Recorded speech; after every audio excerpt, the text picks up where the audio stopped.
Hello, good evening, friends. I am Mangesh Kulkarni from Candid Wealth Education Private Limited. इस YouTube channel में आप सभी का स्वागत करता हूँ। आज हम एक बहुत ही बेहतरीन स्मॉल कैप कंपनी जिसका नाम है गुजरात अंबुजा एक्सपोर्ट्स लिमिटेड उसके बारे में कुछ जानकारी लेंगे और उसका एनालिसिस करने की कोशिश करेंगे। हमने ये हमारे पोर्टफोलियो में स्टॉक बाय किया है as a medium term trade और हमारा बाय प्राइस है 218 रुपीज़। अभी स्टॉक थोड़ा सा नीचे आया है, 3-4% लॉस में है।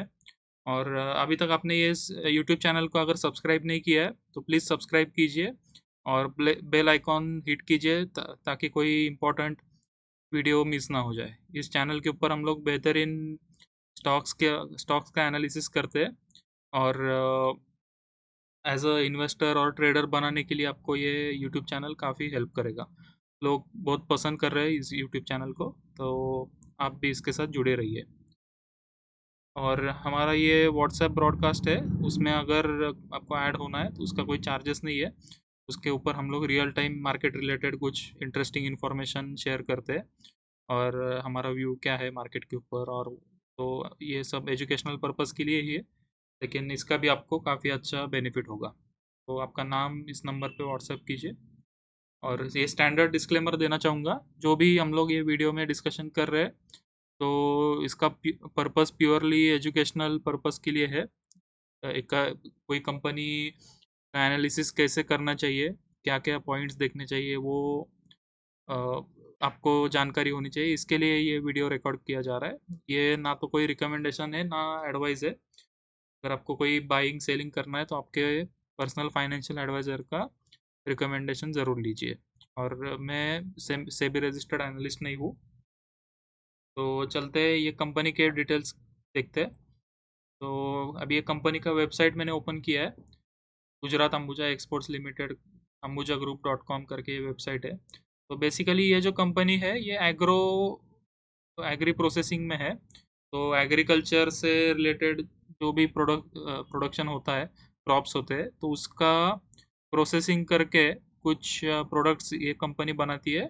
और ये कंपनी के जो प्रोडक्ट्स है वो कई इंडस्ट्रीज में यूज़ होते हैं। तो आप देख पा रहे हैं, तो मेजर जो कैटेगरी है तो स्टार्च डेरिवेटिव्स, जो कॉर्न कॉर्न का उसका प्रोसेसिंग करके कॉर्न के डेरिवेटिव्स बनाए जाते हैं। फिर सोया डेरिवेटिव्स, फीड इंग्रेडिएंट्स जैसे पोल्ट्री और कैटल के लिए फीड देते हैं हम लोग, तो उसका भी कुछ ये प्रोडक्शन करते हैं। एडिबल ऑयल्स में इनका काफ़ी अच्छा प्रेजेंस है। और कॉटन यान का भी इनका प्रोडक्शन है। तो स्टार्च डेरिवेटिव्स ये मेजर रेवेन्यू कंट्रीब्यूटर है।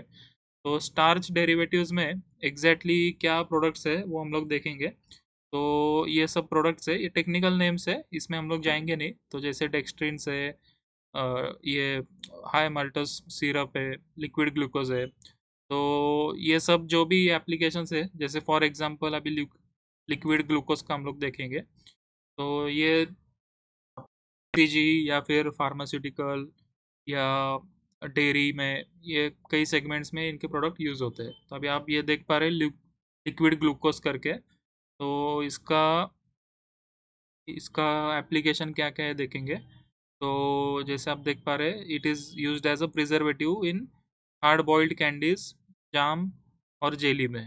तो ये भी एफएमसीजी का पार्ट है। फिर बेकरी में ये यूज़ होता है प्रोडक्ट। फिर डेयरी में आइसक्रीम बनाने के लिए यूज़ होता है। फिर आर्टिफिशियल हनी बनाने में ये यूज़ होता है। फिर ऐसे कई इसके एप्लीकेशंस है। और मेजरली ये जो कैटर करते हैं तो एफएमसीजी और फार्मास्यूटिकल और पोल्ट्री रिलेटेड, ऐसे इनके मल्टीपल एप्लीकेशंस है ये कंपनी के। जैसे आप देख पा रहे हैं, ये सोया डेरिवेटिव्स है। सोया डेरिवेटिव्स, सोया ग्रैन्यूल्स, सोया नगेट्स, ऐसे ये mostly fast moving consumer goods के कंपनीज को ही है, इनका प्रोडक्ट सप्लाई करते हैं। के बारे में अभी स्क्रीनर के ऊपर कुछ जैसा हमने वेबसाइट के ऊपर देखा, तो manufacturing of corn starch derivatives, soya derivatives, feed ingredients, cotton yarn, edible oil. Edible oil में इनका ग्राउंडनट ऑयल है, सोयाबीन ऑयल है और कॉटन सीड ऑयल है। तो जैसा एप्लीकेशंस मैंने बताया, तो food, pharmaceutical, feed and many other industries. तो इसके कुछ की पॉइंट्स देखते हैं। तो जो भी कॉर्न का स्टार्च है तो उसका ये प्रोडक्ट्स अप्रोक्सीमेटली कंट्रीब्यूट करते हैं 52% ऑफ द रेवेन्यू। और ये कैटेगरी में ये लार्जेस्ट कंट्रीब्यूटर है, लार्जेस्ट प्लेयर है। अप्रोक्सीमेटली 25% इनका मार्केट शेयर है इस फील्ड में। तो जैसा कोई भी बड़ा प्लेयर रहता है, लीडर रहता है, तो उसको एक एडवांटेज होता है, इकोनॉमीज ऑफ स्केल उसके फेवर में रहते हैं। तो ये कंपनी काफ़ी पुरानी, 1991 में ये कंपनी स्टार्ट हुई थी। और तो इनका एक्सपर्टीज भी काफ़ी अच्छा है। तो एग्रो प्रोसेसिंग से 30% रेवेन्यू आता है। अ, ये अपना एग्रो प्रोसेसिंग में सोयाबीन का जो भी डेरिवेटिव्स है तो वो है, फिर एडिबल ऑयल का प्रोडक्शन है, और कॉटन यान माइनर कंट्रीब्यूटर है 4%। इनके क्लाइंट्स कौन कौन है आप देखिए। तो बहुत ही बेहतरीन नामांकित अच्छे ब्रांडेड कंपनीज में है। तो डाबर है, एशियन पेंट्स है, पतंजलि है। तो ये बिस्किट्स और जो भी एफएमसीजी प्रोडक्ट्स है उसके लिए ये सब प्रोडक्ट यूज़ होते हैं। नेस्ले है, तो डेयरी या फिर चॉकलेट्स में यूज़ होता है। कोलगेट है, आईटीसी है, एचयूएल है, बायोकॉन, पार्ले। तो काफ़ी अच्छे बड़े बड़े कंपनीज है। तो एक एफएमसीजी और फार्मास्यूटिकल ये थोड़े से हम लोग डिफेंसिव सेक्टर इसको मानते हैं। तो डिफेंसिव सेक्टर्स को सप्लाई करने वाली ये कंपनी, ये भी एक तरह से डिफेंसिव ही हो गई। तो इसमें क्या है कि रेवेन्यू और प्रॉफिट्स में ज़्यादा फ्लक्चुएशन नहीं रहते, ये एक काफ़ी अच्छा प्लस पॉइंट है। प्लांट्स आप देखेंगे तो हिम्मतनगर मतलब गुजरात में, उत्तराखंड, कर्नाटक और महाराष्ट्र में, ऐसे 4 जगह पे इनके प्लांट्स है। तो कुछ फंड रेजिंग का भी इन्होंने प्लान कर रखा है। तो कंपनी कंटिन्यूसली जो भी प्रॉफिट जनरेट कर रही है तो कैपेसिटी एडिशन में इन्वेस्टमेंट करके रेवेन्यू बढ़ाने का इनका कोशिश रहता है। तो मार्केट कैप आज की तारीख पे है 4785। और पी रेशो आप देखिए 10.8 के पी पे अपने को ये डिफेंसिव स्टॉक मिल रहा है। तो ये काफ़ी अच्छी पॉजिटिव चीज़ है। स्टॉक का प्राइस चार्ट अगर देखेंगे तो ये लॉन्ग टर्म में 18 का टॉप था 140 के आसपास, उसको ब्रेक किया कंपनी ने, और उसको अप्रोक्सीमेटली वही लेवल को रिटेस्ट हमने किया है दिसंबर 21 में, और आज अभी फिर से ब्रेकआउट हुआ है। और एक इंटरेस्टिंग बात मैं बताना चाहूँगा, 2008 में जब स्टॉक का प्राइस था अप्रोक्सीमेटली 50 रुपीज़, तो वो टाइम पे कंपनी का ईपीएस था 1.4 रुपीज़ और पी रेशो था 26। तो ईपीएस 1.4 से, मतलब अर्निंग पर शेयर 1.4 से आज हो गया 19.4। अप्रोक्सीमेटली 15 टाइम्स अर्निंग्स बढ़े लास्ट 14 ईयर्स में। ये काफ़ी अच्छी अचीवमेंट है। और पी रेशो आप देखिए, पी रेशो कॉन्ट्रैक्ट हुआ है, तो इसके लिए ये शेयर का रिटर्न उतना, अर्निंग्स जितने परसेंट से ग्रो किया है उतने परसेंट से शेयर प्राइस ग्रोथ नहीं हुई है। तो ये अपने लिए अच्छा है, अपने को सस्ते में ये शेयर मिल रहा है। कुछ पॉजिटिव बातें हैं कि डेट उन्होंने कम किया है, ऑलमोस्ट डेट फ्री कंपनी हो गई है। प्रॉफिट ग्रोथ लास्ट 5 ईयर्स का अच्छा 28% CAGR से ग्रो किया है। एक निगेटिव पॉइंट इन्होंने मेंशन किया है कि sales growth 11.5% for last 5 years, वो ठीक है। अभी लास्ट 5 ईयर्स वैसे भी इकोनॉमी के लिए खराब ही थे, क्योंकि अपना डिमोनेटाइजेशन हो गया, फिर जीएसटी का इम्प्लीमेंटेशन हो गया, फिर कोविड आ गया। तो इंडस्ट्री में रेवेन्यू ग्रोथ बहुत कम कंपनीज की हुई है। तो इसका एटलीस्ट ग्रोथ तो हुआ है, 11.4 मतलब कम परसेंट से हुआ है लेकिन ग्रोथ हुआ है, तो ये अच्छी बात है। डेट टू इक्विटी आप देखेंगे तो 0.07, काफ़ी मैनेजेबल डेट है। क्वार्टरली अगर सेल्स देखेंगे तो 1100 का स्ट्राइक रेट है इनका अप्रोक्सीमेटली। और ये लास्ट 2019 और 2020 में कोविड की वजह से थोड़ा सा कम हुआ था। नेट प्रॉफिट भी अप्रोक्सीमेटली 110 करोड़ का क्वार्टरली नेट प्रॉफिट है। और सेल्स 10 ईयर्स का देखेंगे तो 1406 था मार्च 10 में, और वो बढ़ते बढ़ते 5065 हो गया, मतलब अप्रोक्सीमेटली 4 टाइम्स सेल्स हो गए। और एक ही साल ऐसा है 14 से लेके 15 तक उसमें डी ग्रोथ हुई है। तो ये पॉइंट इंडिकेट कर रहा है कि जो हमने देखा था कि कंपनी एफएमसीजी और फार्मा कंपनीज को सप्लाई करती है तो इसमें फ्लक्चुएशन बहुत कम रहते हैं। तो वो हमें सेल्स फिगर्स में भी दिख रहा है कि ऐसा नहीं है कि रैंडम कभी बढ़ गया कभी कम हो गया, तो ये काफ़ी कंसिस्टेंट और रेजिलिएंट रेवेन्यू ग्रोथ है।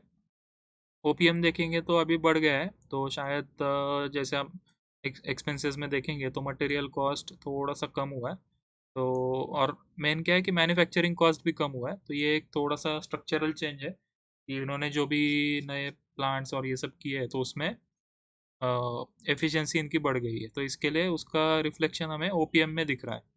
एंड टैक्स परसेंटेज आप देखिए तो कंटिन्यूसली, मतलब जो भी कॉरपोरेट रेट का टैक्स है, अपना टैक्स रेट है, वो हिसाब से टैक्स पे कर रहे हैं। तो इसका मतलब ये प्रॉफिट जो भी है वो रियल होने की प्रोबेबिलिटी अच्छी है। फिर डिविडेंड पे आउट इन्होंने ज़्यादा पे नहीं किया है, लेकिन ठीक है, वो कंपनी ने कैपेसिटी एडिशन में अमाउंट स्पेंड किया है, तो कुछ प्रॉब्लम नहीं है। सेल्स ग्रोथ देखेंगे तो 10 ईयर्स का 9% है, 5 ईयर्स का 11%। प्रॉफिट ग्रोथ 14 और 28 है। रिटर्न ऑन इक्विटी अप्रोक्सीमेटली 18% के रेंज में है। लास्ट ईयर थोड़ा सा बढ़ गया है return on equity. Reserves 393 crore थे मार्च 2010 में, और अभी रिजर्व्स हो गए 1846, तो अप्रोक्सीमेटली 4.5 टाइम्स रिजर्व्स बढ़ गए। बोरोइंग्स आप देखिए तो बोरोइंग्स उतने बड़े नहीं है, तो इसका मतलब क्या है कि डेट बढ़ाए बिना इन्होंने प्रॉफिट ग्रोथ किया है, और रिजर्व्स में भी काफ़ी अच्छा एप्रिसिएशन हुआ है।